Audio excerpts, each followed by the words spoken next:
As I said, the goal for today is to set up a Zap that's going to trigger when someone fills out a non-Dubsado form, such as a Typeform, and that's going to create a brand new lead project in Dubsado. So we'll walk through how to set that up. It does help them to be familiar with how lead capture forms work, field mapping on forms, custom map fields. Just having this information will help you be more successful setting up this type of Zap.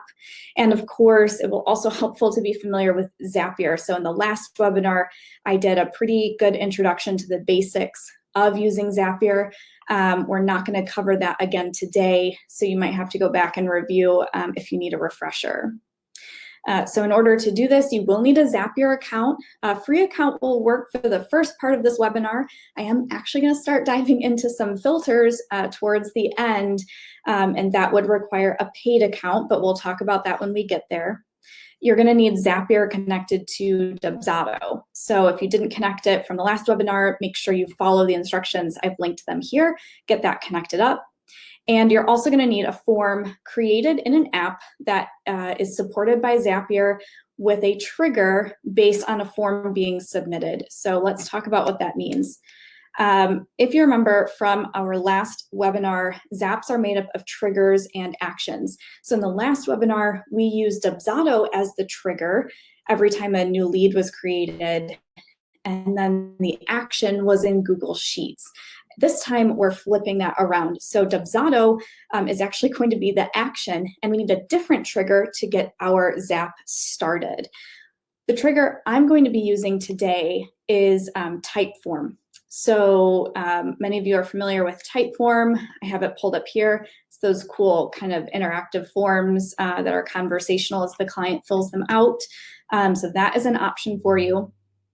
If you're looking to see if what you have is supported by Zapier, I want to show you how you can do that. Zapier has changed its appearance since our last webinar. Some things have moved around a little bit. It's essentially still the same thing. If you want to, kind of explore and find out if what you want to do is possible in Zapier, you can come over to the sidebar now and click Explore. And this is where you can search for your apps. And I actually find it better up here at the top to go to the Apps tab, just so you can get straight to the app you're looking for. So I saw someone ask about Google Forms. So you could type in, Google Forms, and here it is. So what you want to do is start by typing in the app that you're looking to connect, pull that up. And what you're looking for down at the bottom under the integration details right here, we're looking for triggers. So you want to make sure that there is a trigger that basically happens when the form is filled out. So here we have, there's a trigger, new response in spreadsheet, triggered when a new response row is added to the bottom of a spreadsheet. So that would work with what we're doing today as well. So if you had Google Forms and wanted to set this up, you would be able to essentially do this with this app instead. Steps are going to look a little bit different from app to app. I can't possibly demonstrate every single one, but the concept will be the same. So that's what you're looking for, that there is some trigger that works off of a new response or a new submission that you can use to start everything off. So we are using Typeform, as I mentioned. I'm going to go back to the Zapier dashboard. With this recent update to their UI, there's actually kind of a cool way you can start building Zaps that's a little faster. So last time we just went to the plus button, make a Zap, and we started everything from scratch. You can now use these search bars right here. What apps do you want to connect today? You can actually use this to get a kickstart with that, and it kind of sets up the template for you. So in the first search bar, connect this app, you're going to choose your trigger. So I'm going to type in Typeform. There we go. And with this one, we want to connect Typeform with Dubsado. You're actually kind of setting that up right there. And it might suggest a few integrations for you. If it doesn't, you can actually set up the trigger in action right here. So it's kind of a shortcut to do this. So when this happens, we'll select our trigger. This is the trigger portion. So we're going to do a new entry in Typeform is our trigger. And then do this. That will be creating a project in Dubsado. So that is the only Dubsado action. We talked about last week how a trigger starts the Zap. Actions actually make something happen in another app. So the only option for that right now is to create a new project in Dubsado. So that is what we'll select there. And then it's going to actually kind of set up the template for us. So we'll click Use Zap, and that will get us started right here. So it's a great shortcut. If you remember watching from last week, this is a great way to get started. So taking a look at our outline here, we have some prep for the Zap to make sure that we have everything in place before we get too far into building. So number one, in Typeform or wherever you're setting up the form, you want to make sure that you have that set up, and you want to make sure that you're doing a couple things. So jumping over to Typeform, number one, you want to make sure that you are asking for the first name, last name, and email all separately, just as you would on a Dubsado lead capture form. We're going to need that data in 3 different locations so that we can map it separately into the client details as we set up our Zap. So you can see I have a question asking, what's your first name? I have a question asking for the last name. And then I have a separate question asking for the email. And that will ensure all of our data is structured in the best way possible to create these new projects and clients in Dubsado. And then, of course, just like on your lead capture form, you can ask for any other information that you want. So we have, asking for a phone number, can be, asking about other contact details. You can ask about what service the client is interested in. We are going to talk about at the end how to pair that with workflows, but you can certainly ask this either way. And then down here at the bottom, I also have a question asking, when would you like to get started? And Typeform has a specific type of field specifically for a date.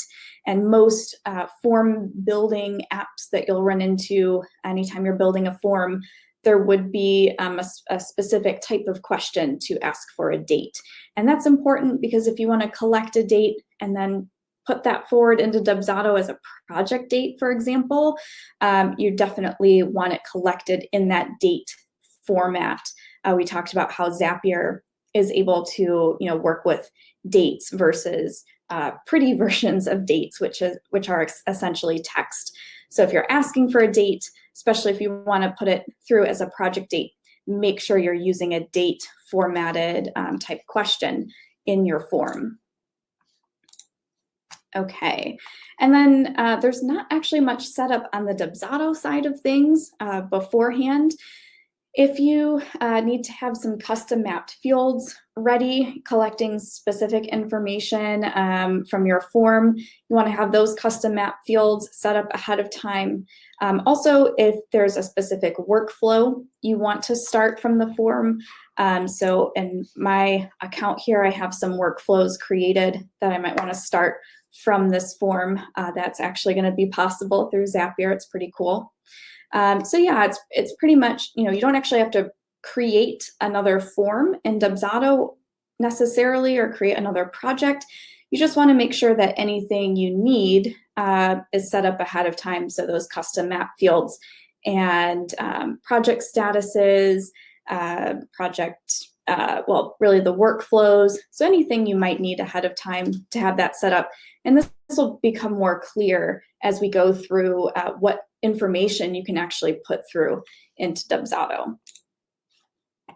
Okay, so now the next step is to actually set up the trigger and the sample data. So the steps are actually very similar to what we did in the last webinar.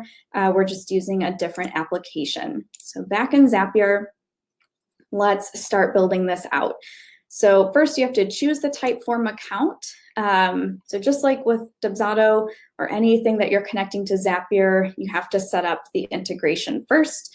If you haven't, it'll prompt you to do so and kind of walk you through those steps.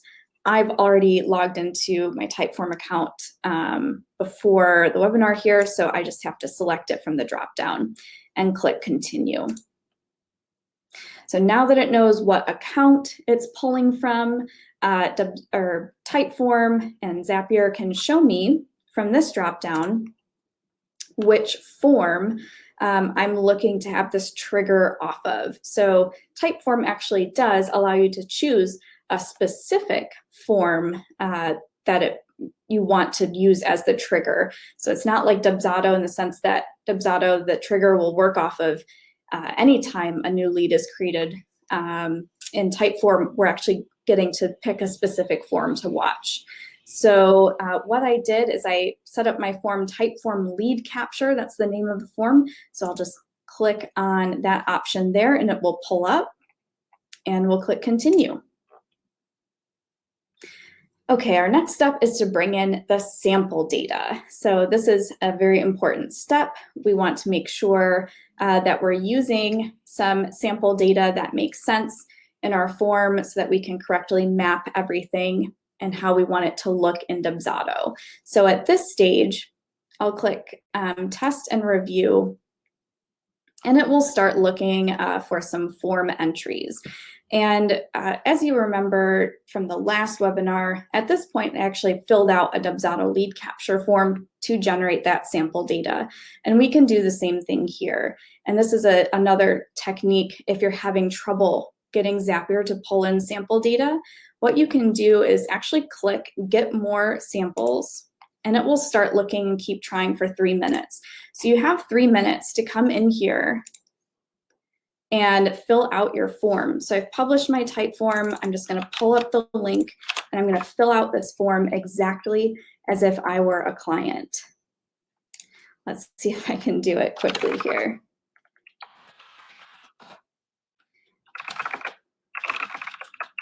So I'm just filling this out exactly as a client. This is going to be your test and what you're using to map things in Zapier. So I'm just going to pick one of these services and we'll put in a date. Let's see. Great. And that is done and submitted. So back in Zapier, might have timed out there. Let me just click Get More Samples again, and it should pull in that brand new one.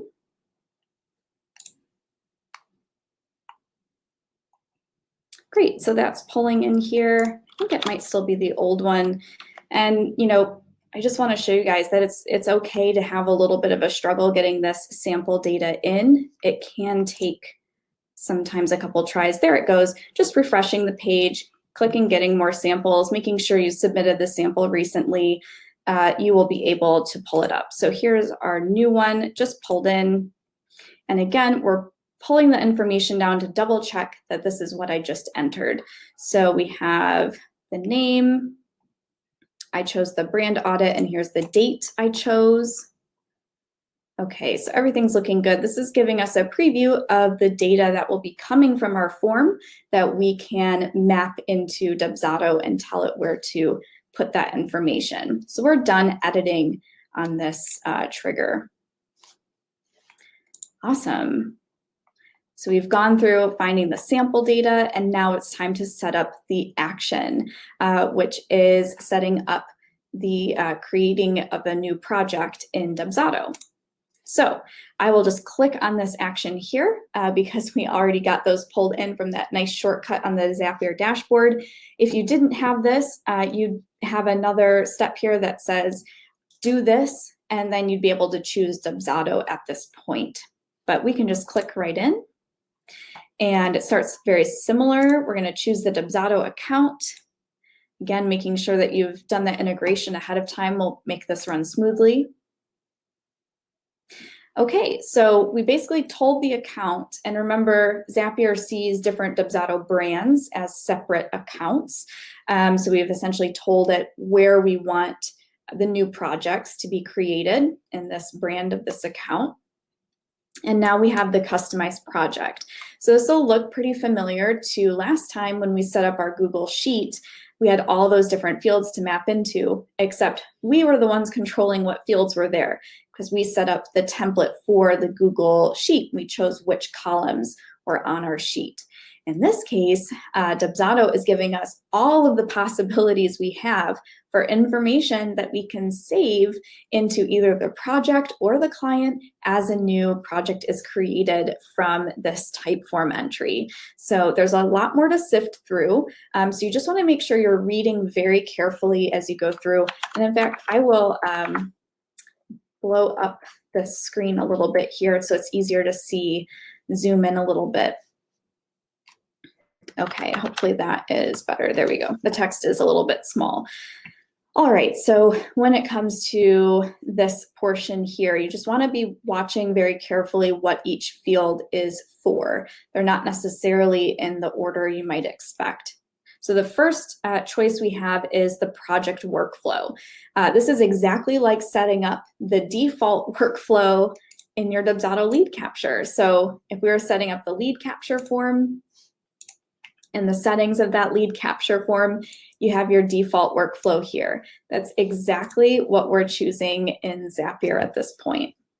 So if I had a general follow-up workflow, because it's always going to start this workflow no matter what they answered in the form. Again, I'll come around to how to change that later, but for now, this would be like the default workflow. It's going to be the same for everyone that fills out the form. You can choose that there.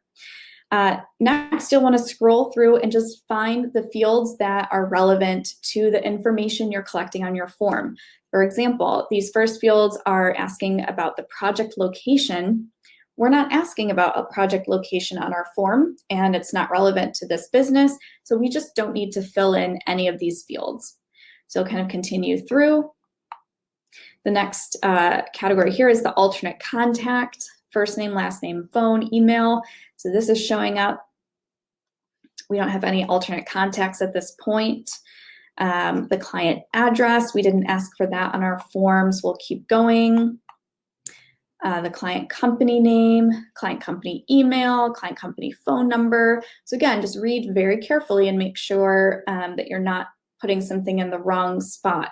So the client company email, that's different from the primary client email. It's a different field. Your workflow would not work appropriately if you put the info in the wrong field. So still going down. Next, we come up to the project status. So this is also the same. We jump back to Dubsado. This is the same as setting a default status for your new projects created. So we can do the same thing here. And you'll also notice that this does look, again, a little bit different from the last webinar, but it is the same thing. It's pulling in your statuses from your Dubsado account, so you can choose one. So we want this to go into new inquiries.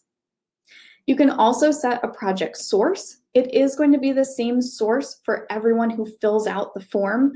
Unfortunately, there's not a straightforward way to, take the answer from the form and translate it into a project source at this time. It would just be everyone having the same source as they come in. So if you put this on your website and you had a source that was, like website form, you could choose that here. I'm going to skip this one for now. Title, this is an important one. You're going to need, and this is required, you're going to need a title for the project. What's really cool about this is now we can start using some data from our Typeform to customize the project title. So it's kind of similar to a Dubsado lead capture where you're setting your default lead title.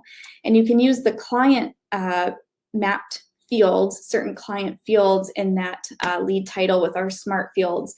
But with the Zapier info here, we can use any data that's come in so far, which is awesome. So what I can do is we're going to look at the data that came in from the Typeform. This is where it starts to look a little bit different from last time. If you're not seeing all of the data you entered, you'll just click show all options and you can scroll through all of it. So I can come down here and maybe I want the service name to go right into the project title. I can click that.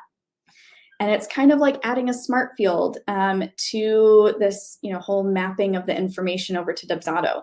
And I can also type in just fixed text that won't change. So I could say whatever service it is for, and then I could put in the client's name. So I can just pop in and, again, carefully look. We have one option that will fill in all of the responses. We have another option that just has the first name. So we'll put that in a space followed by the last name. So now every project that gets created from this Zap will have the answer to the service question for the client's name. So it's kind of neat. You can set up that naming convention. Next, we have the project date information. You don't have to set a project date, but if you are an event business or something like that, you would want to have that date here. What information is available to you in the date is going to depend on what is available in the form that you're using to create this. So when I look for a date here, the way Typeform sends the date info over, we have a submit date. That's not the same as a project date. It's just when the form got submitted. So instead, we are just looking for the actual date. Here it is. So here's that field where we put in the date. You'll notice there's no time attached to this. So you have to be careful. If you're using Acuity, that's another way you could do this. You could use probably trigger a new Dubsado project to get created after an Acuity appointment is booked. You would probably have your appointment start time. And in that case, the date and time could come over together. You could have a specific time. In this case, we just have the date. And what that's going to do, if we put this into our project, it's going to have a time of midnight. And there's no way at this point to change that. So if there's no specific time coming over with your date, it's going to default to midnight. The other thing you want to be careful of is to always set an end date as well, even if there's only one date for the project. I'm going to set the end date to the same as the start date right here, just because Dubsado does not like it when you have a start date added and not an end date or vice versa. It can, kind of mess with some things in your workflows. So you do want to make sure that both are set. The reason for that is it's not like in Dubsado where you are setting a project date. Jump into one here. When you click set date in Dubsado, you have this option to check all day and just have the one date essentially. The way it works with Zapier is it's always doing a start and end. So that's why you have to map both. Hopefully that makes some sense. So just make sure you're mapping both, even if it's the same date. Okay, now we have the client first name. So we're finally into the client info here. The client first name, again, we're just going through that info from Typeform. If you're getting sick of clicking on this drop down and choosing show all options, you can also search for your data. So I can just type in first and it will come up with some matching options. This is great if you have a lot of data coming from your form, so you don't have to manually search for it. Now the client last name. I'll do the same thing. Oops, last. Okay, there's the last name field and the email. This is required, but for best, just for the best result, I highly, highly recommend that you always have your first name, last name, email. Otherwise, you could see some issues with the client profiles in your address book. So definitely always just make sure you're bringing in that first name, last name, email. I'll do the same thing here. I'll search for email and pull that in. So just like last time with the Google Sheet, all we're doing is mapping the info from Typeform into where we want it to show up in Dubsado. Very straightforward. We have a phone. Oops, typing that in the wrong spot. Make sure you go on the search bar. And down here at the very bottom, will be any of your custom mapped fields. So if you had some custom map fields set up ahead of time, you will see them appear here, both for the client and the project. You'll see all of them, so you can map into whichever ones are relevant to your form. If you forgot to create a custom map field and you kind of do it while you're setting up the Zap and you save it in Dubsado, you could come down to the bottom here and click Refresh Fields, and those fields should be brought in. So Refresh Fields will, kind of go back to Dubsado, ask it again what fields are available, and refresh it here. So hopefully that gives you some idea as well as to what you want to have set up ahead of time as we look through. Definitely those custom map fields will help if they're needed. The project source, if you want to have a specific one, your statuses, and then of course your workflow, because you're setting all of that up at this time. Okay, so that's all of the information we need to give Zapier in order to set this up. I'll click Continue. And then it's going to show us a little bit of a preview right here. There'll be a lot of blank spaces because there are a lot of fields available in Dubsado, but you can see, this is a good place to double check. Did I put everything in the right place? If you see the sample data for the last name showing up under the client first name, you made a mistake. Just go back to the Customize Project tab right here, and you can swap those things around. All right, so at this point, I'm gonna go ahead and click Test and Review. And when I click on this, Zapier is actually gonna go ahead and make a brand new project in Dubsado for me. So let's try it out. Test and Review. There we go. You should see a success message. And back in Dubsado, under the Projects tab, I now have 2 new inquiries. And one already has the brand audit tag because I ran this one earlier. This one, it also has the workflow. It just hasn't quite kicked off yet. If I refresh the page, we should hopefully see that there. It's just taking a little extra time to start running, but I can click on this project. And under the Workflows tab, yes, this was a different workflow applied that doesn't have any tags to it, but it did go ahead and send that first action, sending out the proposal from this just kind of sample workflow we have. So in the emails tab, we can see that already running. So it's essentially just like a lead capture form, except you are choosing the starting point for it instead of using Dubsado's lead capture. You're using Zapier to connect another form into Dubsado as if it were a lead capture. Very cool. All right, so that is pretty much everything on the basic setup for this Zap. I do want to help you extend the functionality a little bit if you're interested in pursuing Zapier further and you're open to having a paid account. So everything we went through up to this point is all entirely possible with a free Zapier account. We just have, let me come out of here a little bit. We just have our 2 steps, trigger and action. That and a few other limitations is what you'll have on a free account. With a paid account, you can add an additional step to filter. So a filter will help you essentially tell the Zap whether or not it's allowed to run based on a rule that it has to meet. So to show you what this looks like, I can click a plus button here in the middle, and you'll find it under helpers, and I can choose the filter helper. So this is essentially built into Zapier, a way to help you modify a little bit further how your Zaps run. So under filter setup and testing, this is where we set up our rule. So we're saying only continue with the Zap and make this project in Dubsado if, so the first box is we're telling it which piece of data to look at. So just like you would with a workflow element on your lead capture form, that drop down where the client can select different options and you have different workflows linked up on the back end, we can simulate something like that here.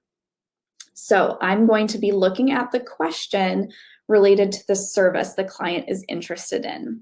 So one thing you want to keep in mind with this, if you're going this route and you want to set this up in your form, let's see if we can get back to the actual setup of the form here. In your form, make sure when you set up that question that it's a type of question that only allows the client to pick one answer. So we still can't start multiple workflows on a project. Make sure they can only choose one, essentially, to have that same functionality. So that's what I've done here. It's a multiple choice, but I've restricted it to the client can only pick one of these options. So a drop down, radio buttons, however it's handled in your form builder, you would want to do the same, restrict it to one choice. Back in Zapier, this is the question we're looking at. The next field, the middle box here, we're looking at the condition. So we want, in this case, the text of the answer to this question to exactly match what we're going to put in. So we're going to say the text exactly matches, and then in this box, I'm going to type in one of our answers. So in the Typeform, I have 3 different choices: logo design, brand audit, web design. I'm going to choose one of those. We'll do brand audit because that's what's in our sample data, at least to look at for now. So we're basically saying only continue with the Zap if the client selected on the Typeform the brand audit answer. At this point, I'll click continue. And we got a success message here. So we can see this, that field did match exactly the phrase brand audit. Now, sometimes Zapier is a little finicky at this point. It will fail. The test will fail at first, even if the text matches. Don't worry about it. Just go back up to the previous step, test again, and it should pass. If you put in another answer, so for instance, if we were filtering this off of logo design instead of a brand audit, these would not match, so it would fail. It doesn't mean necessarily that the Zap is wrong. It just means that the sample data, if that data came into the Typeform, that would not have allowed the Zap to continue. So where we're headed with this is by adding this filter to our Zap, we could actually make a couple more copies of our Zaps. We'll have 3 separate Zaps that all kick off when we get a new entry in our Typeform. But before they continue on to make a project, they're all going to go through a filter. So each Zap would look for a different answer to this question. Then in the action in Dubsado, when we're customizing the project, now we can put in a specific workflow here. So now I can say, well, this Zap is only continuing if they answered brand audit for what service they need help with. So that is the workflow we're going to choose here, brand audit. Okay, so I'm just going to continue that, and we're not going to test again at this point, but you would want to, kind of go through and test at each phase. Up here on the top for your Zap title, this is where you can edit the title. You want to give some indication if you're, going to be splitting these up, which one this is. So we'll just add brand audit to this one. And no need to save anything. Remember, before your Zap can be active, you'll have to click this button here to turn it on. I'm not at this point. But if we go back out to our Zaps, we have this Zap that we just created. I'm going to click the drop down and copy so we can duplicate this so we don't have to do everything from scratch again. And I'll click on this one to edit. And then you would just go through this process. So maybe this one is for logo design. And we're just going to edit our rule. Only continue if the answer to what service do you want help with is exactly logo design. Make sure you don't have any spelling errors or extra spaces that would fail the test as well. Click continue. let's see, so it's stuck on the last test. So we just want to go back and retest this here. There we go. So the Zap would not have continued. It didn't match because the sample data that we're working with said brand audit. If you wanted to test this further, you would want to go back up to your first step under Find Data. You want to make a new sample, but pick the different option that time, pick the logo design option, and pull that sample data in instead.